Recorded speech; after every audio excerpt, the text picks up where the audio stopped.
கர்த்தருக்குள் அன்பான தேவ பிள்ளைகளே, ஆண்டவரும் இரட்சகருமாகிய இயேசுவின் நாமத்தில் உங்களுக்கு என் அன்பின் வாழ்த்துக்கள். இந்த நாளிலேயும் சங்கீதம் 118 அதனுடைய 6வது வசனத்தை வாசிக்கிறேன். கர்த்தர் என் பட்சத்தில் இருக்கிறார், நான் பயப்படேன். மனுஷன் எனக்கு என்ன செய்வான் என்று எழுதியிருக்கிறத பார்க்க முடியும்.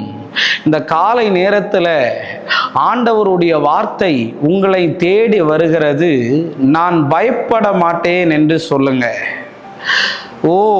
வேத வசனத்தை பார்த்தீங்களா? கர்த்தர் என் பட்சத்தில் இருக்கிறார், அதனால நான் பயப்பட மாட்டேன்னு அவர் சொல்லுகிறார். மனுஷன் எனக்கு என்ன செய்வான்னு இன்னைக்கு உங்களுக்கு அந்த வசனத்தை சொல்றேன்.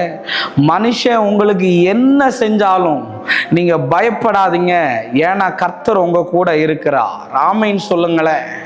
கர்த்தர் உங்க கூட இருக்கிறார்னு எப்படி தெரியுமா? மனுஷன் உனக்கு விரோதமா நிறைய மந்திரத்தை செய்வான், நிறைய சூனியத்தை செய்வான், நிறைய ஏவலை செய்வான், நிறைய தந்திரமான காரியத்தை எல்லாம் செய்வான். ஆனால் இவைகளையெல்லாம் செய்துட்டும் இன்னைக்கு ஒன்றும் சேதமில்லாமல் நீ நிற்கிறாய் என்றால் நீ சொல்லு, நான் நிற்கிறது அவரை நம்பி இருக்கிறதுனால இதுக்கெல்லாம் நான் பயப்பட மாட்டேன்னு. ஆமைன்னு சொல்லுங்களேன். நிறைய பேர் என்கிட்ட சொல்லுவாங்க, அதான் நான் சொன்னேன்ல, ஒரு அம்மாவுக்கு தொண்டையில் டான்சர் கட்டியா. டான்சர்னா என்னது?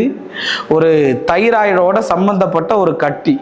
அந்த அம்மாவுக்கு படிப்பறிவு அவ்வளோவா இல்லாததுனால அது கேன்சர்னு விழுந்துருச்சு. என்கிட்ட ஃபோன் அடித்து ஒரே ஒப்பாரி, டாக்டர் எனக்கு கேன்சர் இருக்குன்னு சொல்லிட்டாங்க, எனக்கு தொண்டை வலிக்கிற மாதிரி இருக்கு, ஐயையோ என்ன பண்ணுறதுன்னு தெரியல.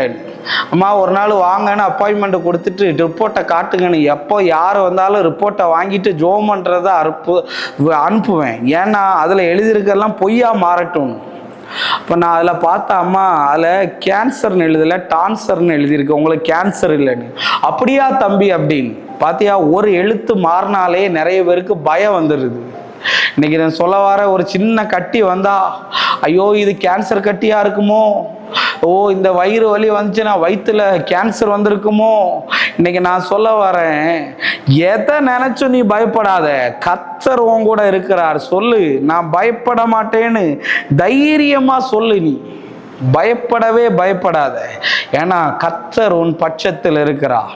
இன்னைக்கு வரையும் சொல்ல முடியும், ஆண்டவரோட இருக்கிறேன்னு சொல்றவங்களே எனக்கு விரோதமா எவ்வளவோ எழும்புனாங்க தெரியுமா, எப்படியெல்லாம் பேசுனாங்க தெரியுமா. ஆனால் எனக்கு விரோதமாக எழும்புன அவங்க தான். ஆனால் இன்னைக்கு ஆண்டவர் என் கூட இருந்ததுனால திரும்பவும் மார்பு தட்டி சொல்லுவேன், அவங்களால ஒன்றும் என்ன செய்ய முடியலை. ஒருவேளை கர்த்தருடைய வார்த்தையை கேட்டுக்கிட்டு இருக்கிற நீ மனுஷனுக்கு பயந்துகிட்டு இருக்கிறையா? ஏதாவது செய்வனை நிமித்த பயந்து போய் இருக்கிறையா? இன்னைக்கு ஆண்டவர் சொல்றாரு, அந்த கட்டுகள் எல்லாம் அவிழ்ந்து போகும். உலகத்தில் இருக்கிற அந்த பிசாசை விட உனக்குள் இருக்கிற இயேசு பெரியவர், நீ பயப்படாத. உலகத்தில் இருக்கிற கோலியாத்து பெரியவனா இருக்கலாம், ஹைட்டு வெயிட்டு பணம் காரு வீடுன்னு. ஆனால் தாவீது உனக்கு ஒன்றும் இல்லாமல் இருக்கலாம், ஆனால் உனக்குள்ள இருக்கிற ஆண்டவர் பெரியவர். ஆண்டவர் பெரியவர். கண்டிப்பா அந்த கோலியாத்தை நீ விழுந்து போவான். மனுஷன் உனக்கு என்ன செஞ்சாலும் அதை வாய்க்காமல் போகும்படி மாத்திடுவார். அதனால எனக்கு ஆபீஸில் குழிய தோன்றாங்க, ஊழியத்தில் குழிய தொடர்றாங்கன்னு கவலைப்படாத. அந்த குழியெல்லாம் யோசேப்புக்கு வழியாய் மாறினது.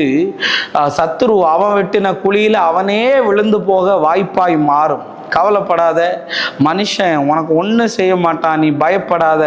கர்த்தர், நிறைய பேர் சொல்லுவாங்க அவங்களுக்கு அவங்க சப்போர்ட்டு, இவங்களுக்கு இவங்க சப்போர்ட்டில் ஆடுறாங்கன்னு.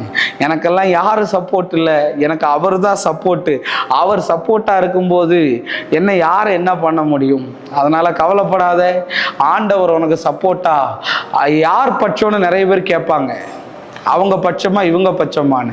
என் பட்சத்தில் அவர் இருக்கிறார். ஆமென். அந்த வார்த்தைகள் உன்னை தேற்றட்டும். நம்ம ஜெபிப்போம். அன்பான ஆண்டவரே, இந்த நேரத்துக்காக நன்றி ஆண்டவரே. நான் என் வாயிலிருந்து வருகிற ஒவ்வொரு வார்த்தையும் உம்முடைய வார்த்தைகள் அநேக பிள்ளைகளை இது தேற்றும்படி போகட்டும். பயந்து கொண்டு அழுது கொண்டு புலம்பிக் கொண்டு இருக்கிறவர்களுக்கு இந்த வார்த்தை ஆறுதலாய் போகட்டும். இயேசுவின் நாமத்தில் வேண்டுகிறேன் நல்ல பிதாவே. ஆமேன், ஆமேன். God bless you. கர்த்தர் உங்களை ஆசீர்வதிப்பார்.